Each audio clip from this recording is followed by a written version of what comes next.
Moren. I'm the owner of Avenue Terroir, a French-based company acting as a US national importer. And this is Samantha, my colleague. We are both in charge of the US market.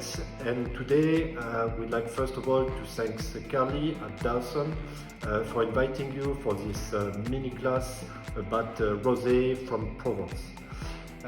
So as I said, Avenue Terroir is a French-based company. We are located in Saint-Rémy-de-Provence, really in the deep Provence area. And today we are at the Château Paradis, a beautiful estate we are in charge of for the US market that is welcoming us in their main cellar. So what are the origins of rosé wine of Provence? So, first of all, let's speak a little bit about the origin of rosé. We suppose it's back to the antiquity, at the first time people were making wines. Wasn't a very sophisticated winemaking. People was putting some grapes into vats.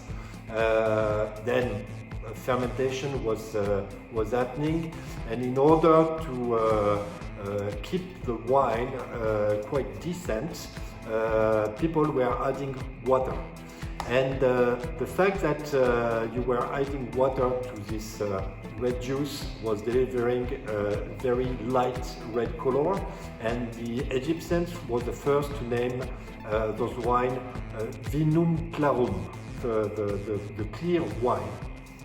Then back to rosé, the first guy that spoke about rosé is an Irish guy, and it's back to the 14th century. A guy named Geoffroy de Waterford. But the true origin of rosé is really back by the century 18th and 19th.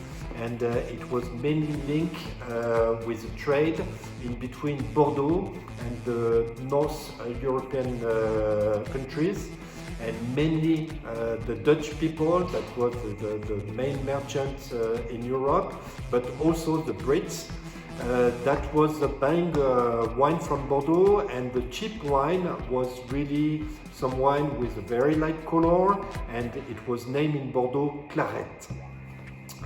Then, what about Provence Rosé? The true start of Provence Rosé is certainly early 20th century, by the year 1930s, when people start to have paid vacation, and French people was going to the Riviera, the shore of the Mediterranean. And because it was warm, they were looking after a very refreshing wine, and Rosé of Provence was like born and has become very famous. Okay, Christian, so are we using in France the same blend and the same grape variety to make rosé wine in France?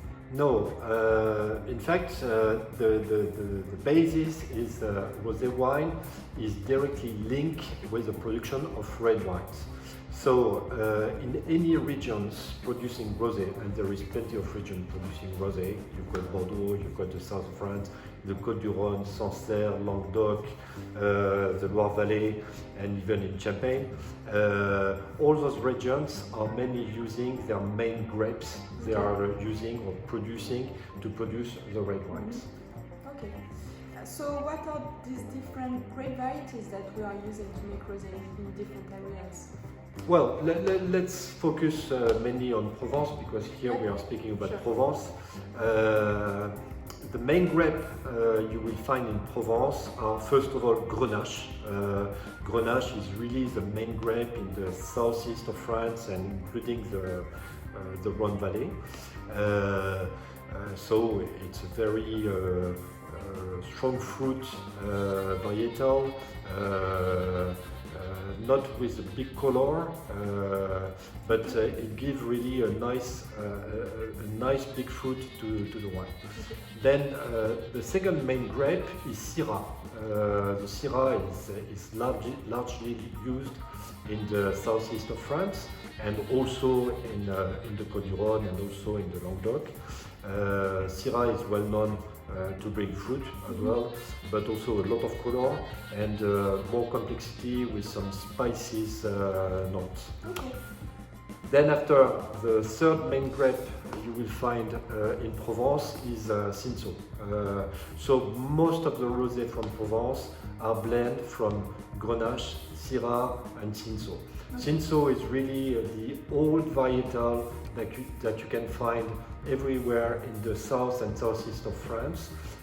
One of the reasons is because Cinsault is a very rustic varietal, so it's strong in front of frost, strong in front of disease.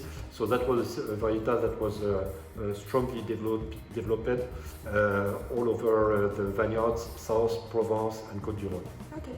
Even if in Côte-du-Rhône there is not too much nowadays. And then after you've got some more rare varietals that could be included into the blend. For example, we are at Château Paradis. The blend from Château Paradis do include some Mourvèdre, which is also a well-known varietal. You find Mourvèdre, for example, in the Châteauneuf-du-Pape, but in the lot, in a lot of appellations from Languedoc. I'm thinking about, for example, in the Corbière, in Pic Saint-Loup, but also in the Côte-du-Rhône, Vaqueras, Gigondas, all the cru. Then after, more specifically about where we are in Côte d'Aix-en-Provence, there is some property like Château Paradis that has been cultivating for many years what we name Atlantic varietal. What you must understand is that France has two sides on the sea, one on the Atlantic Ocean, one on the Mediterranean Sea. And that's the reason why we speak about varietal that are Atlantic varietal or Mediterranean varietal. The Mediterranean varietal I just speak about, Grenache, Syrah, Mourvèdre, Cinsault, and the Atlantic varietal are much more Cabernet Sauvignon, Merlot. So in Côte d'Aix-en-Provence, you can have some blends also with some Cabernet Sauvignon and some Merlot. So Christian, how is made rosé wine here in Provence? First of all, I think we need to explain a little bit some persistent thinking from consumers about rosé. I know a lot of consumers believe that rosé is just a blend in between a red wine and a white wine. It's not totally false because there is some country where it is allowed. For example, US allows that, but also South Africa, Chile, Argentina, Australia, and it's named blush. So the blush are really a blend in between a red wine and a white wine. In the old world, what we name old world in opposition to the new world, so old world is Europe with France, Italy and Spain. Mostly the blush are not allowed, except in Spain where it's allowed. But in France, for sure, it's not allowed. So the way of doing rosé in Provence or in any other place, there is mainly two main processes. One, the first process, and this is the oldest one, is named rosé de saignée. So the reason why saignée means you take out a part of the juice from a vat. So the history of this technique is way back when for some vintage the grape wasn't so mature, so wine growers were picking out part of the juice in order to get more concentration and to get more tannin that will give more color.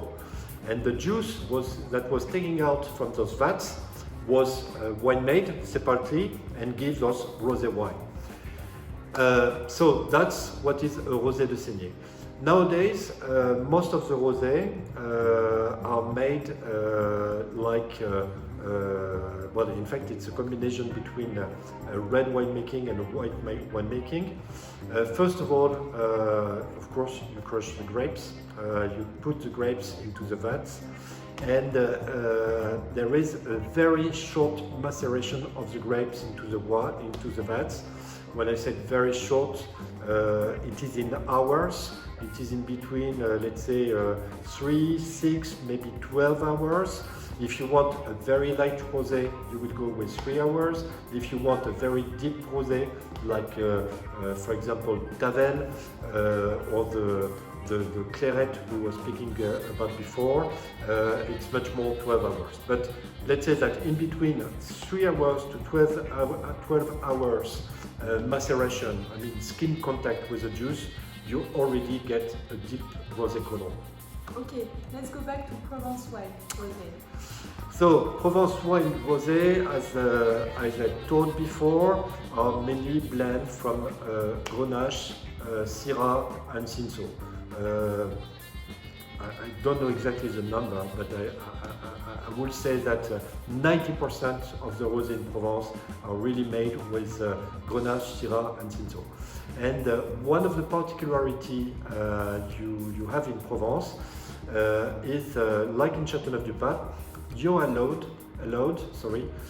to add up to 15% of a white varietal into your rosé from the time, and exclusively from the time, you put those white grapes in the same vat as the red grapes from the beginning, I mean from the maceration process. That's the only way you can include those 15% of white grapes.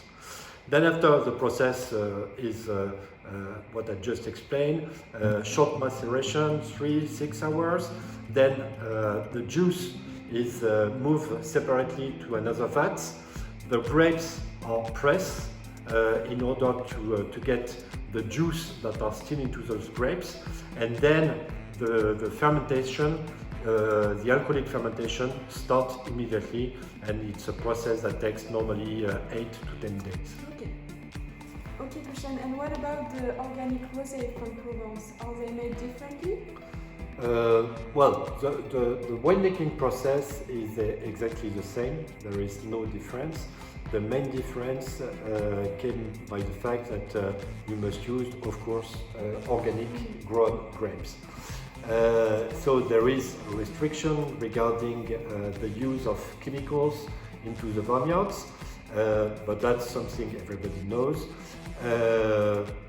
One thing which is very different from, let's say, a conventional rosé or an organic rosé is then the level of sulfite added into the wine. For organic, there is a clear restriction of the level of sulfite that is allowed into the rosé. It's in milligrams per liter. So just to figure out, let's say that a normal rosé can include up to 180 milligrams per liter of sulfite, when an organic rosé cannot go above 100 milligrams per liter. Okay. So that's really the main difference. Okay. Well, this is the end of the video. We hope you enjoyed it. Next time we will have a closer look on the 3 main appellations of Provence Rosé, and we will try to understand the particularity of this appellation. Thank you, guys. So now, sorry, time to rest. Time to relax. We need a glass.